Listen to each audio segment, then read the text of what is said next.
In a quiet village nestled between towering mountains, there lived a man named Raj, known for his success, intellect, and pride.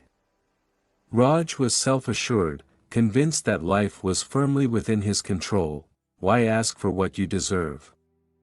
He would often say. If God exists, He knows what I need. I don't need to bow or beg. This prideful certainty defined Raj's life. He dismissed faith as weakness, confident that hard work and logic were the only forces that shaped destiny, but life, as it often does, decided to humble him. One evening, Raj's 5-year-old daughter, Arya, fell gravely ill. What began as a simple fever escalated into something far worse. Days turned into weeks, and her condition deteriorated. Raj spared no expense. The best doctors were summoned, the finest medicines procured, but nothing worked. The doctors, at last, shook their heads in resignation.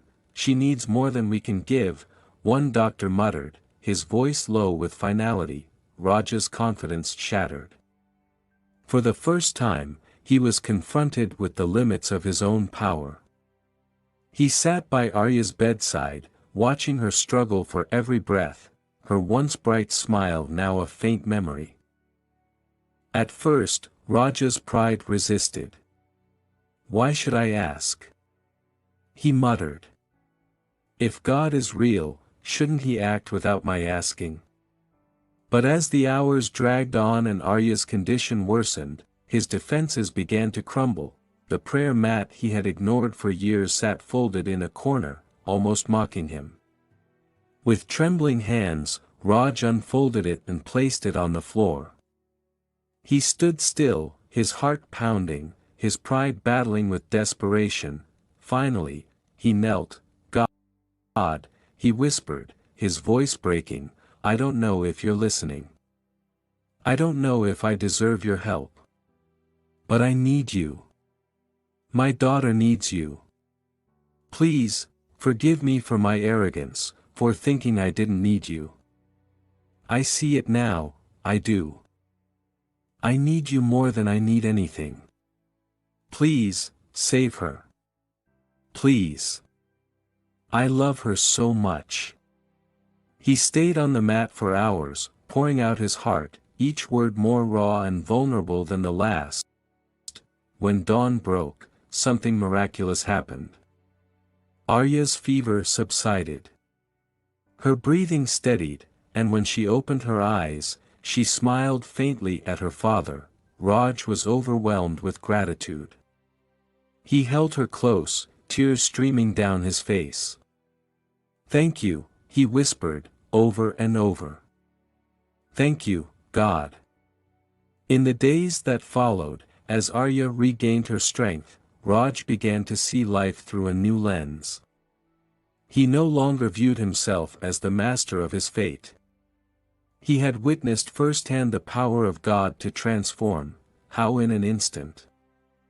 Despair could turn into hope, weakness into strength, and illness into health. For the first time, Raj truly understood that God's power could shape circumstances and hearts. He saw how God had used his daughter's illness to break through his pride, to teach him humility, and to open his eyes to a deeper truth. God can lift someone from happiness to sadness, health to illness, but He can also do the opposite. He can bring light into darkness. Raj's transformation was complete. He no longer prayed only in moments of need but every day, with a heart full of gratitude and humility. He helped others, not out of obligation, but from a place of genuine love and faith.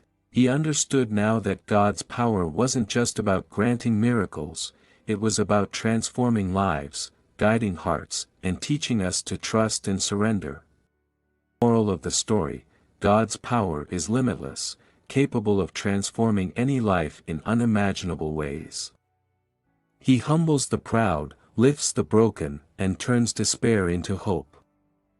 True faith begins when we recognize His sovereignty and surrender ourselves to His will, trusting that He can transform every moment of our lives, both joyful and painful, for a greater purpose.